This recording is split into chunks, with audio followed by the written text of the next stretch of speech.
லைஃப்பில் ஆளுக்கு ஒரு பக்கம் மெடிக்கல் ட்ரீட்மெண்ட் எடுத்துகிட்டு இருக்காங்க. அன்ஷிதாக்கு கையில் சுளுக்கோ எதையோ வந்து அருண் எடுத்து விட்டுட்டுருக்காரு. இன்னொரு பக்கம் பவித்ராக்கு எல்லாரும் தண்ணி எல்லாம் கொடுத்து ஹெல்ப் பண்ணிட்டுருக்காங்க. இன்னொரு பக்கம் ஜாக்லின் வந்து மெடிக்கல் ரூம் போயிருக்காங்க. மஞ்சரிக்கு ஏதோ கையில் கடியோ அடியோ பட்டிருக்கு. அவங்க அது கையை உதறிட்டே இருக்காங்க. இந்த பக்கம் பார்த்தீங்கன்னா முத்துக்குமரனுக்கு கையில் பயங்கர பிளட்டுங்க. நான் நிமிஷம் அது என்னதுன்னு ஷாக் ஆகிட்டேன். அவ்வளோ பிளட்டு. அது வந்துட்டு ராணுவ வந்து ட்ரெஸ் பண்ணி விடுறாரு. அந்த டெட்டாலோ டிங்க்சரோ ஏதோ சொல்லுவாங்க, எனக்கு அதை பற்றி தெரியாது. அது ஃபஸ்ட் எய்ட் கிட் வச்சு ட்ரெஸ் பண்ணி விட்டுட்டுருக்காரு. அப்போ வந்து தீபக் அண்ணா வந்து சொல்கிறாரு, பயமாக இருக்குடா, இனி அடுத்து இவங்க டீம் வேறு போராடணுமே அப்படின்னு சொல்லிட்டு ராயனை காட்டி சொல்கிறாரு. ராயன் என்ன சொல்லியிருப்பாருன்னா, இவங்க 4 பேரையும் மோத விட்டு முதல்ல பொம்மை எடுத்துருவோம், அதுக்கப்புறம் நம்ம பார்த்துக்கலாம் அப்படிங்கிற மாதிரி டிஃபெண்ட் பண்ணிக்கலாம் அப்படின்னு சொல்லிட்டு ராயன் வந்து முத்துக்கிட்ட சொல்கிறாரு.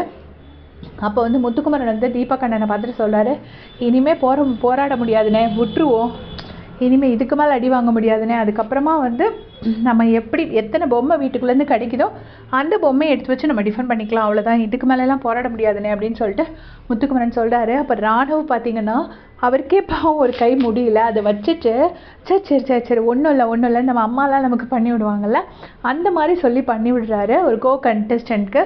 ரொம்ப ஸ்வீட்டாக இருந்துச்சு ராணுவ பண்ணதை பார்க்க. முத்துக்கு வந்து பயங்கர அடி. நேற்றுக்கே வந்து முட்டை திரும்பி இருந்துச்சு, முட்டியை வச்சுட்டு கஷ்டப்பட்டு நடந்துட்டு இருந்தார்.